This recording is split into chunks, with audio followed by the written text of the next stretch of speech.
Hello everyone, welcome back to your online class. This is your political science class for BA first semester. Today topic is Vice President of India, Bharat के उपराष्ट्रपति. As you know, previous class में हमने Indian president के बारे में पढ़ा था, है ना, भारत के राष्ट्रपति. ठीक है, भारत के राष्ट्रपति की क्वालिफिकेशन क्या होती है, उनका इलेक्शन सिस्टम किस प्रकार से होता है ना, और किस तरह से उनको कितनी शक्तियाँ दी गई हैं, है ना. दो तरह की शक्ति थी उनके पास, एक नॉर्मल पीरियड में और एक इमरजेंसी टाइम में, है ना. इस क्लास में हम वाइस प्रेसिडेंट पढ़ेंगे. इनके बारे में आर्टिकल 63 में गिवन है, अनुच्छेद 63. भारतीय संविधान के आर्टिकल 63 के अकॉर्डिंग इंडिया का एक उपराष्ट्रपति होगा. ओके, ये एकदम स्पेशल सिस्टम है एक तरह से, संसार में ऐसा कोई दूसरा एग्जाम्पल नहीं है. ओके, नेक्स्ट देखिए, इसमें हेडिंग है आपकी qualification for the post of vice president. उपराष्ट्रपति पद के लिए योग्यताएं. एक उपराष्ट्रपति बनने के लिए एक ह्यूमन में क्या क्या एबिलिटीज़ होनी चाहिए. First, he must be the citizen of India. वह भारत का नागरिक हो. एज यू नो, किसी फॉरेन पर्सन को हम इंडिया के हाई पोस्ट पर नहीं रख सकते, है ना, तो ये तो मस्ट है कि वो इंडिया का सिटीज़न हो. सेकेंडली, वो 35 एज कंप्लीट कर चुका हो. जैसे प्रेसिडेंट के लिए कंपलसरी था 35 एज, है ना, सेम इन्हीं की है. थर्ड, वह राज्यसभा का सदस्य बनने की योग्यता रखता हो. Rajya Sabha, as you know, parliament के 2 हाउसेज हैं, जिसमें से अपर हाउस राज्यसभा है ना, और लोअर हाउस लोकसभा है. तो अगर कोई पर्सन जो उपराष्ट्रपति के लिए दावेदार हो, है ना, उपराष्ट्रपति बनना चाहता है, तो वो राज्यसभा का जो मेंबर है उसकी योग्यता रखता हो. ठीक है. फोर्थ है, वे यूनियन गवर्नमेंट, संघीय सरकार एवं राज्य सरकार के अंतर्गत किसी भी लाभ की पोस्ट पर ना हो. मीन्स उसे गवर्नमेंट की साइड से कोई भी प्रॉफिट नहीं मिल रहा हो. ओके, ये सब क्वालिफिकेशन है वाइस प्रेसिडेंट की. अगर इनमें से कुछ भी नहीं है तो उसको वाइस प्रेसिडेंट नहीं बनाया जाएगा. Okay, next, election of vice president. उपराष्ट्रपति का निर्वाचन. जैसा कि आपको मैंने प्रीवियस क्लासेस में राष्ट्रपति का इलेक्शन बताया था, पूरी प्रोसेस एक्सप्लेन की थी, है ना, तो उसी के आधार पर इनका इलेक्शन होता है. वाइस प्रेसिडेंट का इलेक्शन पार्लियामेंट के दोनों हाउसेस के इलेक्टेड मेंबर्स करते हैं. ओके, वाइस प्रेसिडेंट का इलेक्शन आनुपातिक प्रतिनिधित्व प्रणाली, मींस प्रोपोर्शनल रिप्रेजेंटेटिव सिस्टम के आधार पर एकल संक्रमणीय मत, सिंगल ट्रांसफरेबल वोट से गुप्त मतदान, सीक्रेट बैलेट द्वारा होता है. यही प्रोसेस सेम प्रेसिडेंट के इलेक्शन में है ना, और सेम वाइस प्रेसिडेंट के इलेक्शन में है. ठीक है, अगर आपने वाइस प्रेसिडेंट का इलेक्शन नहीं समझा है तो आप प्लेलिस्ट से उस क्लास को देख सकते हो. ठीक है, फिर आपको क्लियर हो जाएगा कि उपराष्ट्रपति का इलेक्शन कैसे होता है. ठीक है, इसमें क्या होता है, जो पार्लियामेंट के मेंबर होते हैं, है ना, जो निर्वाचित सदस्य होते हैं, इलेक्टेड मेंबर, उनके वोट को वैल्यू काउंट किया जाता है. मतलब उनके एक वोट का मूल्य का निर्धारण किया जाता है, वैल्यू काउंट होता है. ठीक है, फिर उस बेस पर जो प्रोसेस अपनाई जाती है, तो इसके जो उपराष्ट्रपति के लिए जो कैंडिडेट होते हैं, किसको कितने वोट मिले हैं, ये सब कैसा रखा जाता है, ये सब प्राइवेट रखा जाता है. इसको मतलब ओपनली नहीं किया जाता है, इसलिए ये सीक्रेट बैलेट पर होता है. ठीक है, हम लोग इसमें वोट नहीं डाल सकते. जैसे हम प्रेसिडेंट के इलेक्शन में वोट नहीं डालते, ऐसे ही हम वाइस प्रेसिडेंट के इलेक्शन में वोट नहीं डालते. ठीक है, ये डायरेक्ट ना होकर इनका इलेक्शन इनडायरेक्ट होता है, अप्रत्यक्ष. ठीक है, इसमें कौन लोग वोट डाल सकते हैं, जो पार्लियामेंट के मेंबर होते हैं. पार्लियामेंट आपको अच्छे से पता है, इसमें प्रेसिडेंट होते हैं, है ना, और 2 हाउस होते हैं, लोकसभा और Rajya Sabha, upper house and lower house. ठीक है, तो अगर आपने वो क्लास नहीं देखी है तो आप उसको देखिए, अच्छे से समझ सकते हैं इस चीज़ को. ठीक है, next, tenure of vice president. उपराष्ट्रपति का कार्यकाल. जैसा कि आपने राष्ट्रपति पढ़े थे, प्रेसिडेंट, उनका जो टेन्योर था वो 5 ईयर्स था. सेम उन्हीं की तरह जो वाइस प्रेसिडेंट है उनका टेन्यूर भी 5 ईयर से 5 साल, ठीक है। लेकिन अगर ये इससे पहले चाहे तो अपना रिज़ाइन दे सकते हैं, ठीक है। मतलब 5 साल से पहले अगर ये रेजिग्नेशन लेटर देना चाहें तो ये अपनी पोस्ट को छोड़ सकते हैं। या फिर एक अदर प्रोसेस है जो राज्यसभा है, उसके जो टोटल मेंबर हैं, ठीक है, वो बहुमत से मीन्स मेजॉरिटी से प्रस्ताव पारित कर दें और इनको हटाना चाहें तो हटा सकते हैं। इट मीन्स अगर ये कुछ गलत करते हैं, है ना, और लोगों को सही नहीं लग रहे हैं इनके कार्य, तो वो एक प्रोसेस होती है, उससे इनको हटा सकते हैं। मीन्स जो राज्यसभा, वही राज्यसभा के ही पदेन सभापति होते हैं, है ना, तो वही हाउस, अपर हाउस ही इनको मेजॉरिटी बहुमत से हटा सकता है, ठीक है।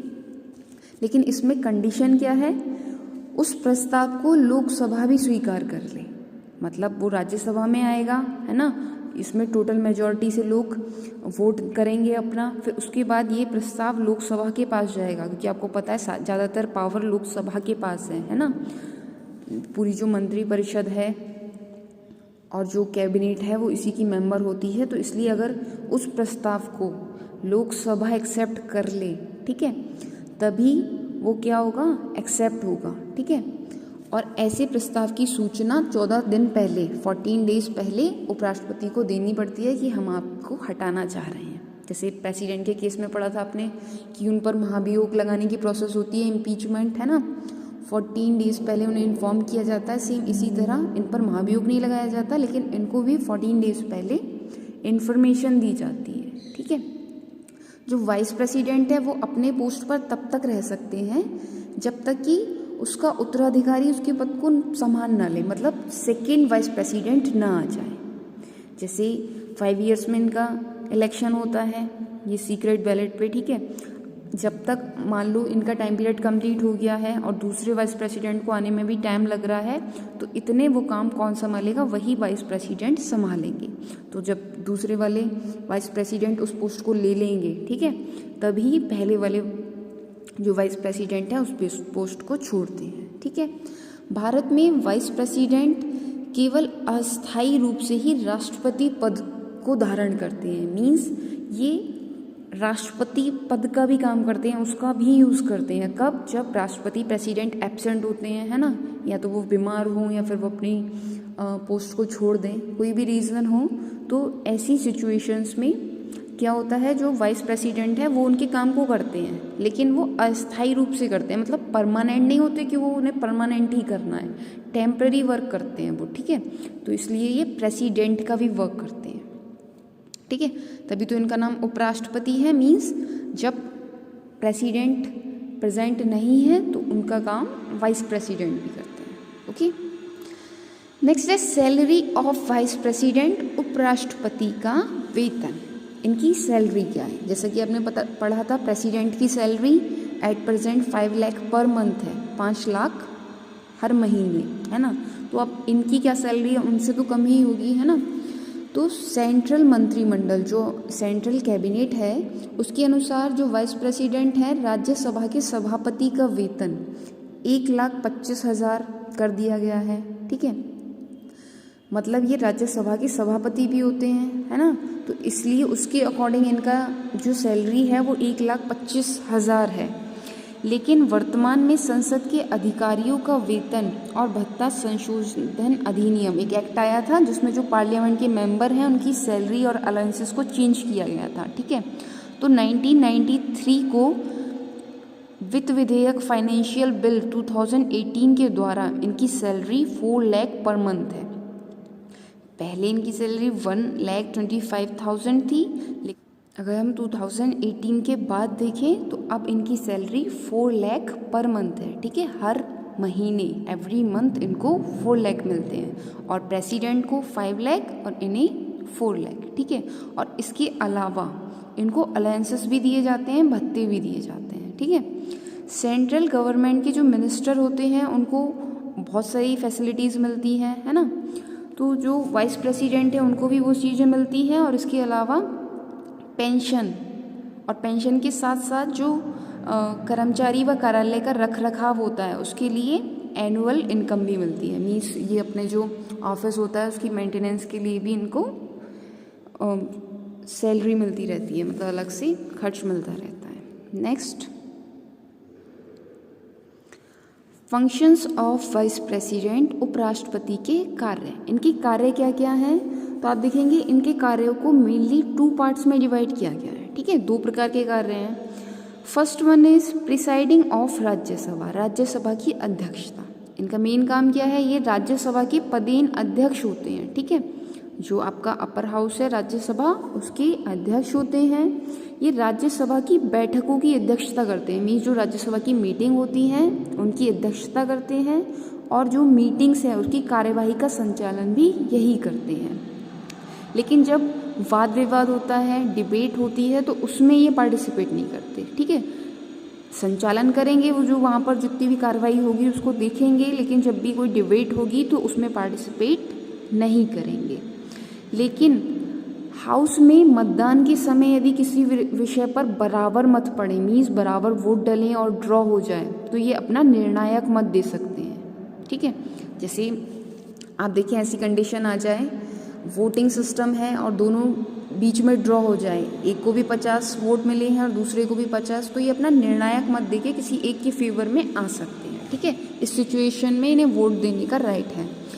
इस दृष्टि से भारत का जो वाइस प्रेसिडेंट है वो अमेरिका के वाइस प्रेसिडेंट के इक्वल है। ठीक है, नेक्स्ट इनकी पावर है एज एक्टिंग प्रेसिडेंट, कार्यवाहक राष्ट्रपति के रूप में।